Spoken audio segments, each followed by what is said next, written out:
بسم الله الرحمن الرحیم. خب میم در قسمت برنامه وورد درس بعدی خود شروع میکنیم. خب ما یک داکومنت جدید ایجاد میکنم، یک متن داخلش تایپ کنیم. حالا میم در بخش فایل، درس ما از قسمت منوی فایل شروع میشه. شما در بخش فایل که بین اولین گزینه‌ای که میبینین به نام هوم است. در بخش هوم شما میتونین که فایلایی که قبلا سیو کرده باشین اونا را باز بکنین، یا یک داکومنت جدید باز بکنین، یا ای که تمپلیت ها یا پروژه هایی که از قبل آماده است شما بالاش کلیک بکنین فایلتان باز میشه. خب ما بالای بلانک داکومنت اگر کلیک بکنم یک داکومنت صاف و ساده میتونه برای ما باز بکنه.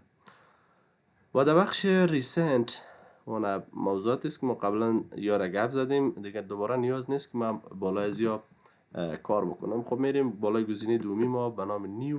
از اینجا شما میتونین داکومنت جدید باز کنین، یا ای که تمپلیت هایی که از قبل وجود داره، یا در بخش سرچ فور آنلاین یک تمپلیت جدید باز میکنین. مثلا شما در بخش صحی یا در بخش صحت میخواین که یک تمپلیت یک پروژه را جور بکنین، میشه که در اینجا مدیکال نوشته بکنین و نه پروژه های مختلفی را ایجاد میکنه، میشه که باز شما استفاده بکنین. شارتکت داکومنت جدید کنترل است همراه حرف N. اگر شما کنترل همراه حرف N همزمان فشار بتین برای شما یک داکومنت جدید باز میکنه. گزینه سومی ما اینجا اوپن است. شما از طریق اوپن فایلایی که قبلا ذخیره ساخته باشین و را میتونین که باز بکنین. مثلا بخش ریسنت فایل اخیری کار کردین در کدام فولدر که وجود داره او را براتون نمایش میده، یا وان درایو ذخیره‌گاه اینترنتی است اگر در اینجا کدام فایلتون ذخیره باشه او را باز میکنه. و دس پی سی، خب وان درایو یک ذخیره‌گاه هست که از طرف شرکت مایکروسافت برای مشتریایش قرار داده شده و آنها میتونن که فایل خود در یک زمان در اوجه قرار بتن و در وقت نیاز دوباره از دانلودش کنن و مورد استفاده قرار بتن. خب یا نیاز به اینترنت داره که شما باید اینترنت داشته باشین، بعدش میتونین از استفاده بکنین. خود اینجا دس پی سی و ادا پلیس. دس پی سی داخل خود کامپیوترتان در کدام موقعیت وجود داشته باشه بازش میکنین. ادا پلیس باز هم ذخیره‌گاه هایی است که شما در ذخیره ساخته باشین فایل خود میتونین که باز بکنین. مثلا وان درایو است یا وان درایو فور بیزنس است. یا براوز اون موقعیت مشخص فایل پیدا میکنین و بعدش اوپن میکنین. شارتکت اوپن یا باز ساختن کنترل است همراه او. اگر شما را فشار بتین همزمان باز پنجره‌ای که فایل خود باز بکنین برمایش میاد. گیت اد اینس یا به دست آوردن یگان موضوعات از اپلیکیشن ها یا یگان فروشگاه ها هست که شما میتونین از استفاده بکنین. یا نیاز به اینترنت داره که شما باید اینترنت داشته باشین بعد از استفاده بکنین. یا بعضی از اپلیکیشن ها یا موضوعاتی که در فروشگاه آفیس قرار داره میشه که شما از او هم استفاده بکنید. خود در مرحله اول نیاز به ساین این و اینترنت است که شما این باید اجرا بکنین و داشته باشین.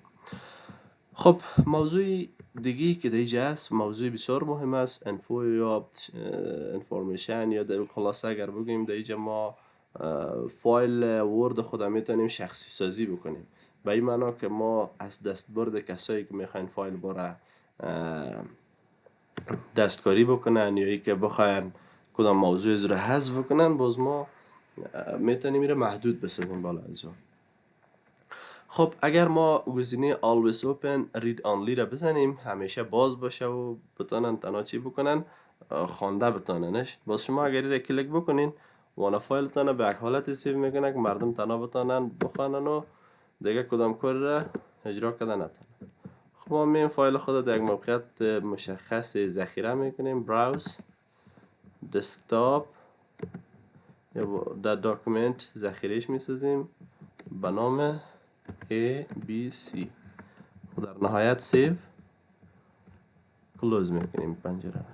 بریم دوباره فایل خود باز بکنیم. در بخش داکومنت ما فایل خود قرار دادیم، ABC را باز میکنیم.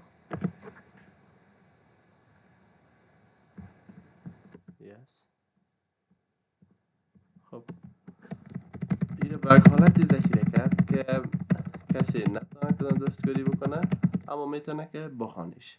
خب اگر شما خواستین که بازی رو دستکاری بکنین بالای edit document کلیک میکنین، فایلتان میتونین که دوباره مورد استفاده قرار بدین. موضوع دیگه که ما باید سرش گپ بزنیم بخش دومیش است که انشاءالله بعد از تایپ متن خاطره موضوع ساختیم. خب میم در بخش فایل info protect document encrypt with password شما توسط از میتونین فایل خود براش پاسورد بدین. خب وقتی که شما سرچ کلیک بکنین این پنجره باز میشه. در این پنجره شما رمزی که میخواین وارد کنین، بعدش اوکی. هر رمزی را که در پنجره قبلی وارد کنین در پنجره دومی که میاد دوم وارد بکنین تا که تایید شوه پاسورد. نشه که اگر یک بار برای شما نمایش داده میشد فایل خودتان به یک شکل قفل میساختین که خودتان نمیفهمیدین که کدام پاسورد وارد کردین. خب خوب است که دو مرحله است اون تاییدی میگیره. مرحله دوم تاییدی است. اوکی. حالا فایل ما را ما سیو میکنیم یک بار. اگر سیوش ساختیم دوباره بیم باز کسی نمیتونه که تا رمز نداشته باشه از فایل استفاده بکنه. خب موقعیت فایل مشخص میسازیم. طور مثال دسکتاپ میگیریم، به دسکتاپ ذخیره شده بعدش سیو. حالا پنجره را کلوز بکنیم، پنجره برده میم در روی دسکتاپ فایل خود باز میسازیم تا زمانی که ما رمز برش وارد نکنیم فایل خود نمیتونیم که استفاده کنیم. خب حالا بیشتر ما خب بر از این رمز ایجاد کردم. اگر بخوایم که رمزش دوباره ما از بین ببریم بالای انفو میرین، بالای protect document، بالای encrypt with password یا رمزی را که ایجاد کرده بودین دوباره حذف میکنین و در نهایت اوکی دیگه کدام رمزی وجود نداره. یعنی گزینه جدیدی که باز میشه upload pending server unavailable. خب این فایل ما را میخواد که ذخیره بکنه در یک ذخیره‌گاه اینترنتی یا وان درایوی که ما شما گفته بودیم آپلودش میخواد بسازه که ما دیگه نیاز به این گپ نداریم و نمیخوایم که کار اجرا شه. خب حالا ما میم در بخش protect document موضوع این ما restricted editing است. restricted editing به این معنا که ما محدود میسازیم ایدیت کردن این برنامه را ببخشین متنی که در داخل برنامه نوشته است یا هر موضوع دیگه که در داخل برنامه است رو نمیخوایم کسی ایدیتش بکنه، تغییرش بده، رنگش تغییر بده، اندازه متن یا استایلش تغییر بده. این گپا رو ما میتونیم بالای اشخاص دیگه که از این برنامه استفاده میکنن محدودش بکنیم. مثلا وقتی که شما بالای restricted editing کلیک میکنین سمت راست یک پنجره باز میشه به نام restricted editing. اولین گزینش formatting restriction. formatting restriction تنها میتونه که فرمت هایی که شما بالای متن وارد میکنین مثلا از رنگ گرفته تا اندازه و تا سابسکریپت و سوپرسکریپت که داده به توان قاعده انتقال میته بولد میسازین ایتالیک یا رنگش تغییر میتین تمام اینها را محدود میسازه وقتی که شما این گزینه را کلیک بکنید. خب من دیگه عملی کارش نمیکنم، میشه که با شما خودتان هر کدام یاره عملی کار کرده برین. گزینه دومی ما editing restriction است. یعنی یکی خب ما استایل از این اگر تغییر میدادیم رنگش اندازش و دیگه ایدیت کردنی که شما اگر حذف میکنین یا کدام کلمه را ایجاد میکنین این را محدود میسازه. وقتی که شما در بخش بین در بخش restrict editing restriction در بخش allow only this type of editing and document ایره کلک میکنین و دیگه 4 گزینه را نشان میده برام. خب متوجه باشین من براتون تشریح میسازم باز میشه که شما خودتان عملی کار اجرا بکنین. track change وقتی که track change کلیک باشه و ما از قسمت yes start enforcing protection یک پسورد برش میتیم. هر پسوردی که ما خواسته باشیم خود ما وارد میکنیم و تایید. خب این با کدام حالت فایل ما رو ذخیره میکنه؟ فایل آماده است، هر کسی بخواد هر تغییراتی وارد کنه میتونه، اما تغییراتی که وارد میکنه خطرساز است برش با خاطر اینکه نشان میده که یک تغییراتی در اینجا شده ایجاد شده. یعنی قسمت ما حذف ساخته بودم اما ببینید به چه شکل نمایش میده که این قسمت حذف شده. خب این حال این نفر یا مجبور است کنترل زید کنه دوباره نباید فایل تغییرات بیاره. یعنی که تغییرات بیاره خط ساخت نشان میده که کسی کار اجرا کرده و آبروش میره خلاصه. به اون خاطر این یک حالت است که فایلش ما را میتونه محفوظ نگهداری بکنه. باز راهی وجود داره اگر احیانا کسای تخریب میکنن فایلش ما را یا کلمه جدیدن ایجاد میکنن باز شما میتونین دوباره ایدیت هم بکنین. فکر که نفر تغییرات آورد سیو کرد فایل خود رفت. حالا شما سباک بین با مالت یک سیو از برای شما نمایش داده میشه. شما وقتی که برنامه را باز کردین اولین کاری که میکنین استاپ پروتکشن از یک کلیک کنین، رمزش برش وارد کنین و اوکی بگین. در مرحله دوم برین در قسمت منیوی ریویو. از بخش ریویو اینجا ما یکی اکسپت داریم یکی ریجکت داریم. شما بالای ریجکت کلیک میکنین و نه تغییرات کلش چی میشه؟ رد میشه. و ممکن است احیانا کسایی باشن که به نفع شما کار کرده باشن، بس شما میتونین نمی کار برش اکسپت بگین، تاییدش کنین که کدام مشکل وجود نداره و نه تایید میشه به اون شکل. خب گزینه دومیش کومنت هست. کومنت به این معنا که فایل ذخیره بکو. کسایی که میخوان از برنامه ما استفاده کنن کدام کلید را نه فشار داده بتانن، یعنی نه حذف کرده بتانن نه اضافه کرده بتانن، فقط حق قضیه دارن که یک کامنت ایجاد کنن خلاص. خب ما این گزینه را کلیک میکنم و در اخیر برش میگیم که yes start enforcing protection. پسورد میتیم برش، هر پسوردی که خواستیم و اوکی. اینال ببینین ما اگر بخوایم که بالای متن تغییرات بیارم نمیتونم، ولی یک را حق دارم که ما یکی از کلمات کلیک بکنم و براش یک کامنت ایجاد کنم. خب موضوع بالایی را اگر متوجه باشین پیشتر گفتیم محدود میسازه، نه ما رنگش تغییر داده میتونیم نه اندازش، هیچ کاری را موضوع اجرا کرده نمیتونیم. خب اصل گپ ما بود که ما حق قضیه داریم که یک کامنت ایجاد کنیم خلاص. خب ما طور مثال این کلمه را کلیک میکنم، بالای رایت کلیک کرده و در اینجا میایم براش چی میگیم؟ نیو کامنت. نیو کامنت کلیک میکنیم، حالا ما در مورد اون کلمه یک کامنت میتیم نوشته میکنیم که سلام دوست من، لطفاً این فایل را باز نگه دار، درست است، تا بتوانم تغییرات مورد نظر را بیاورم. خلاص وقتی که کار کرد فایل سیو میکنه، سبا که تو آمدی میبینی که این نفر تو یک موضوع را نوشته کرده و از تو درخواست کرده. خب در مرحله اول خب میشه که استاپ بگی که از حالت بیرون شوه، رمزی که وارد کرده بودی را برش دوباره بده اوکی. خب حالا هر کس قضیه داره که بالای متن تو نوشته بکنه یا چیزی را کم بکنه.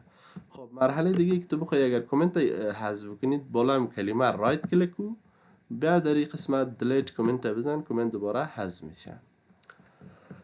موضوع سومی که در اینجا وجود داره به نام filling in forms است. filling in form به این معنا که اگر ما بخش بندی کرده باشیم، مثلا یکی بخش اولی است یکی بخش دومی است که ما سکشن بندیش میکنیم. خب متوجه باشین ما بخش اولی را رنگش هم تغییر میتیم، استایلش هم، اندازهش هم تغییر میتیم،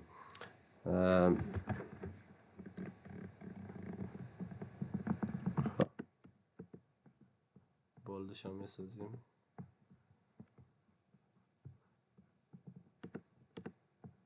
ترک چینج غیر فعال میکنیم که این ما مزاحمت میکنه.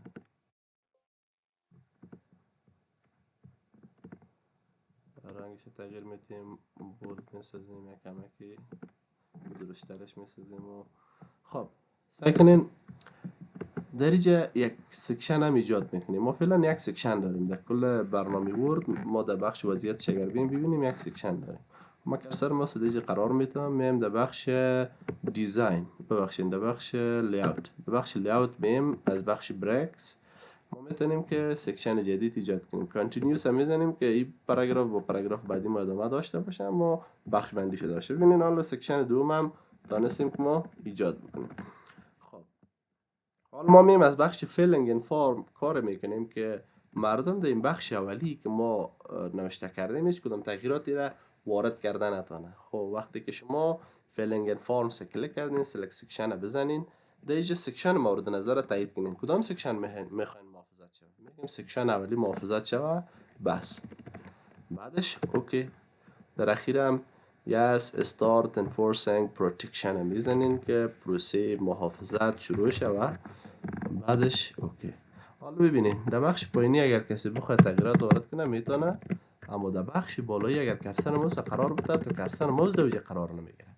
این حالتی است که شما میتونین یک سکشن یک بخش بالای افراد دیگه که از فایل شما استفاده میکنن محدود بسازین که وا استفاده کردن نتونن. خب موضوع آخری دی بخش No Change Read Only از نامش واضح است که کسی نمیتونه کدام تغییراتی را وارد بکنه، اما میتونن که تنها بخوانن. انشالله که گپ موازی شما را کلک میکنین و بعدش از استارت انفورسینگ پروتکشن میزنین خلاص. یک گزینه که دیگه که در اینجا وجود داره به نام ایوریون که در چند گزینه بر ما نمایش داده شد. ایوریون به این معنا که بعضی موقعیت ها را شما میتونین آزاد بگذارین بر بعضی ها. مثلا من در اینجا یک کمک یک اسپیس ایجاد میکنم، بعدش انتخابش میکنم. اگر من ایوریون بزنم ببینین در میشه یک قوس میگیره که در این موقعیت مردم حق دارن که نوشته بکنن، اجازه میدیم ما برشان. در دیگه موقعیت ها اجازه ندارن. اگر نو چنج رید آنلی رو کلیک بکنیم، یعنی مردم خب کدام تغییرات ایجاد کردن نمیتونن دیگه، تنها میتونن بخونن، اما اگر ما برشان اجازه داده باشیم باز میتونن که از او استفاده بکنن. خب بیام شد بخش restrict editing در منوی فایل و گزینه info. موضوع دیگه که در اینجا میه inspect document است، check for issues است. اینجا ما میتونیم که داکومنت خود چک بکنیم با یگان موضوعاتی که در داخل برنامه ورد است یا ای که کسایی که از برنامه ورد استفاده میکنن البته از این فایلی که ما نوشته کردیم چی مشکلات از لحاظ بینایی دارن، و دیگه ای که اینمی برنامه ما با برنامه قبلی یا همخوانی داره. بعضی ما قسمت هایش که داخلش ما نوشته کردیم ممکن بعضی تصاویر، ممکن بعضی از اشکال همخوانی نداشته باشه، باز ما از قسمت میتونیم چکش کنیم. خب در قسمت اول انسپکت داکومنت چک میکنه داکومنت ما را. مثلا در قسمت پروپرتیز اگر کدام چیزی هایت شده باشه یا کدام چیز شخصی، معلومات شخصی که شما ایجاد کرده باشین، مثل از یگان موضوعات دیگر هم برای ما چک میکنه. خب ما یس میگیم، ببینین چندین گزینه را چک میکنه، ما برش میگیم انسپکت. اگر وجود داشته باشه ان سکنن میگه document properties and personal information. یک چیزی رو پیدا کرده که در قسمت document properties چیزی نوشته است از قبل، میگه خب نمایش داده برای ما که وجود داره. حالا ما اختیار از این داریم که را ریموو میکنیم یا میگیم نه باشه ممالت خودش. خب اگر ریموو کردیم باز در قسمت document properties دیگه کدام چیزی وجود نمی داشته باشه، فعلا وجود داره. خب او کجا است document properties؟ شما بالای فایل میرین، بعدش در قسمت info properties advanced properties ببینین در قسمت document properties یک چیزی نوشته است از قبل، اوتورش نوشته است از قبل. خب اوکی. موضوع دومی check accessibility جا میگه که check the document for content that people with disabilities might find difficult to read. خب این چک میکنه برنامه ورده از لحاظ بینایی کسایی که مشکل دارن و بعضی موقعیت ها را ممکن است که دیده نتونن، بازی چک میکنه که این موقعیت مشکل داره که فعلا کدام جای را پیدا نکرده. looks good no issues found، کدام خطری کدام مشکلی را پیدا نتونسته وجود نداره که نمایشش بده. ممکن بعضی از فایلایی که شما نوشته میکنین طولانی باشه، در مثال یک کتاب، در کتاب خشکال می باشه، تصاویر می باشه، باز اونها اگر کیفیتش پایین باشه مشکل داشته باشه، باز اونها رو پیدا میکنه میگه یارو شما اصلاح بکنین که ممکن یک کسی که یک بیننده ای که بخونه برای از او چی باشه مشکل ساز باشه از لحاظ بینایی. دوباره در بخش اینفو میم check for issues، گزینه آخریش check compatibility. این را کلیک بکنین، از لحاظ همخوانی برنامه ورد با یگان برنامه دیگه برای شما نمایش میده که ممکن است اینی موقعیت با برنامه ورد 2007 با برنامه ورد 2011 با برنامه ورد 2003 اینی قسمت ها مشکل داره، شما وار اصلاح بکنین که با مشکل مواجه نشین. خب یارا باز شما میشه وانه در یگان کتابا یا یگان متنایی که طولانی باشه و متشکل از تصاویر و اشکال باشه میشه که باز عملی بکنین استفادهش کنین. چک کامپتیبیلیتی، همخوانی برنامه برده با برنامه قبلی. گزینه آخر manage document recover and save document. یکی از مشکل کلانی که کسایی که از برنامه ورد استفاده میکنن اینمی است که بعضی از اوقات فایل خود نوشته میکنن، اگر دسکتاپ باشه یک دفعه برق میره، زمانی که برق رفت با 30 نفر میگه والا فایل ما حذف شد. اگر کامپیوتر شما متشکل از رام کامپیوتر باشه RAM یا حافظه دائمی، باز شما میتونین که ریکور بکنین و فایلتان که اگر سیو نشده باشه باز کنین. خب اگر کدام فایلی از ما از قبل وجود داشته باشه ما را میتونیم ما استفاده بکنید. مثلا بعضی از فایل ها هست که ما از قبل سیو نشده است پیش ما، از ممکن از بعض صفحات جا گرفته شده سیو نکردیمش، اون بار میتونیم که ما دوباره پیداش کنیم. ببینین انفو میگه 2D 6:25 دقیقه صبح یعنی فایل سیو نشده، ایره کلیک کنی براتون نمایش میده یعنی فایل از چی نشده؟ سیو نشده. باز بعد از اینکه نمایش داد باز شما خودتان اختیار دارین که دوباره او را سیو کنید. انشالله که بازی شده باشه. خب وقتی که شما او گزینه را کلیک کنید باز چند گزینه دیگه نشان میده. compare with newest compare this document with the newest version. اینا کمپیر بکنه یک جای بسازه با ورژن جدید برنامه ورد، یا ای که سیو کاپی زیر سیو میکنه، یا ریکاور سیو داکیومنت یک کدام فایل دیگه را دوباره میخواین که ریکاور بکنین که ذخیره نشده باشه، باز زیر کلیک میکنین و میتونین که فایل که ذخیره نشده باشه را پیدا بکنین و مورد استفاده قرار بدین. انشالله که بازم ویدیو براتون واضح بوده باشه. اگر احیانا کدام قسمت واضح نشده باز میشه سوال بکنین که در بحث بعدی به جزئیات واضح شه بردن. تشکر، بخیر باشین.